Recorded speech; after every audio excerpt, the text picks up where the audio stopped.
ایک دوست دوسرے پر روب ڈالتے ہوئے، اگر میں صبح اپنی کار میں بیٹھ کر اپنی زمین دیکھنے نکلوں تو شام تک پوری زمین نہیں دیکھ پاتا۔ دوسرا، اچھا، بہت عرصہ پہلے ہمارے پاس بھی ایک ایسی کھٹارا کار تھی۔ ایک لڑکا اپنے دوست سے، یار میں اپنی گرل فرینڈ کو سالگرہ پر کیا تحفہ دوں؟ دوست، وہ دکھنے میں کیسی ہے؟ لڑکا، خوبصورت۔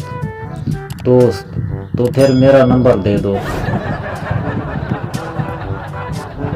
ایک شخص نے مکان کرایہ پر لینا تھا۔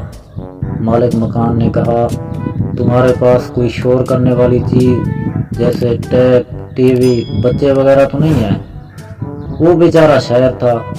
اس نے کہا، جب میں لکھتا ہوں تو رات کی خاموشی میں میرے قلم کے کاغذ پر چلنے سے ہلکی ہلکی سی آواز آتی ہے۔ مالک مکان نے کہا، بس پھر وہ قلم چھوڑ کر آنا ہے تو آ جاؤ۔